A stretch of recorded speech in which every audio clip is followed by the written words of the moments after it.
Bonjour et bienvenue sur Radio Sensation. Pour ce mag, nous sommes avec Aurélie Das-Neves, chef de projet pour Promouvoir. Bonjour Aurélie. Bonjour. Qu'est-ce que Promouvoir? Rappelez-nous. Alors Promouvoir, c'est une association qui a été créée en 2015, dont le but était à la base de promouvoir les artistes, c'est-à-dire plus sur le côté diffusion du travail des artistes, principalement avec des plasticiens. Et aujourd'hui, Promouvoir, c'est une association qui continue son travail de promotion d'artistes, mais met en place également des projets envers les publics, tous les publics, que ce soit enfants, adultes ou plus âgés. Et un projet en particulier qui s'appelle Le Voyageur. C'est ça, c'est un projet qui est en train de voir le jour. Alors la gestation est un peu longue, puisque l'idée de départ, elle est de février 2018, donc on est déjà à 2 ans. Et on est parti pour à peu près encore une année avant la mise en place effective. Donc c'est un bus anglais dans lequel on recevra des artistes en résidence sur la partie du bas et on recevra des publics sur la partie haute du bus, puisque c'est un bus à 2 étages. Et on sillonnera les 74 communes de l'agglomération Évreux-Portes de Normandie. Comment ce bus est-il arrivé jusqu'à vous? Sur ses roues. Il a pris le bateau, il a fait la route de Manchester jusqu'à la frontière espagnole pour être peint.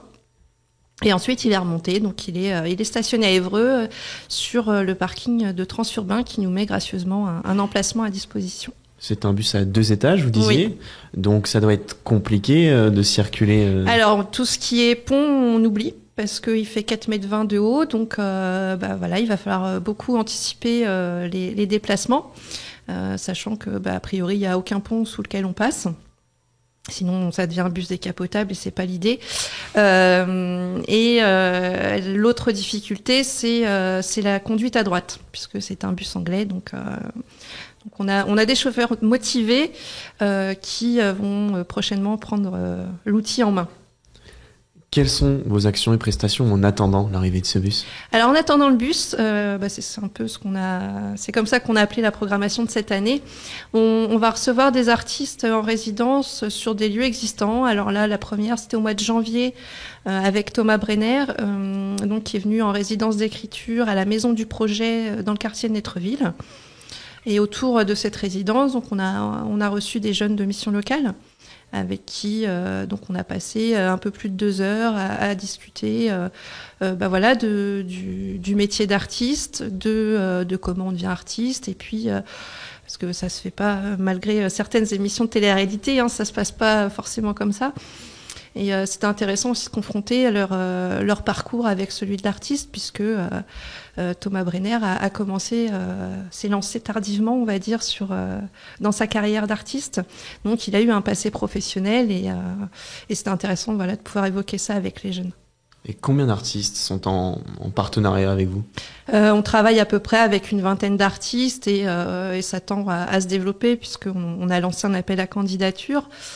Donc on peut retrouver sur notre site, si des artistes nous entendent, il ne faut pas hésiter à y répondre. On cherche d'autres artistes pour évoluer encore, proposer d'autres choses, d'autres techniques, et puis d'autres façons de voir aussi. On peut vous retrouver sur votre site qui s'appelle? Alors c'est promouveart.com, promouveart avec 2 O. Une soirée de présentation du bus est bientôt prévue? Oui, elle arrive là à grands pas. Donc c'est le 2 avril, c'est au Cube à Évreux. Donc là on aura le bus qui sera présent. Les portes seront ouvertes, on pourra aller visiter le futur voyageur, puisqu'il ne sera pas encore aménagé.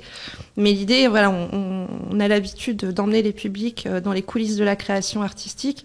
Et là, on avait envie de les emmener dans les coulisses de la création d'un projet associatif. Parce que c'est pareil, ça ne se fait pas du jour au lendemain, et on trouvait ça important aussi d'inclure le public dès le départ. Et votre association, elle a vu le jour en 2015, et vous dites que vous aimez emmener le public dans les coulisses. Comment ça se passe exactement? C'est beaucoup à travers la rencontre avec les artistes.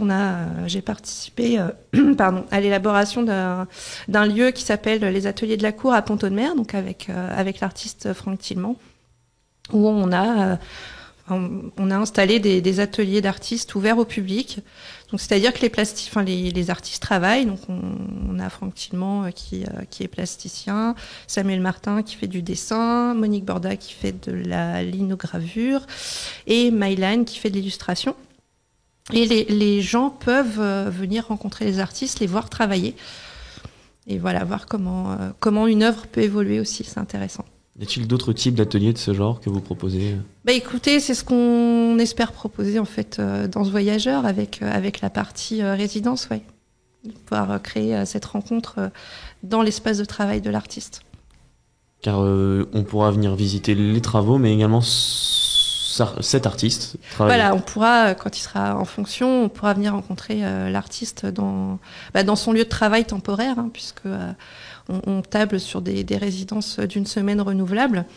Donc ça permet au public de venir voir ce qui s'y passe et suivre aussi la création de bout en bout. Et pour les artistes, comment on fait pour être en résidence dans le voyageur ? Alors on nous envoie un petit dossier de candidature avec des informations sur son travail, sur sa pratique, sur ses envies aussi, sur ses envies de création et surtout de travail avec les publics, de rencontres. Donc, ils peuvent prendre différentes formes. On peut aller, par exemple, dans les établissements scolaires. Ça peut se passer dans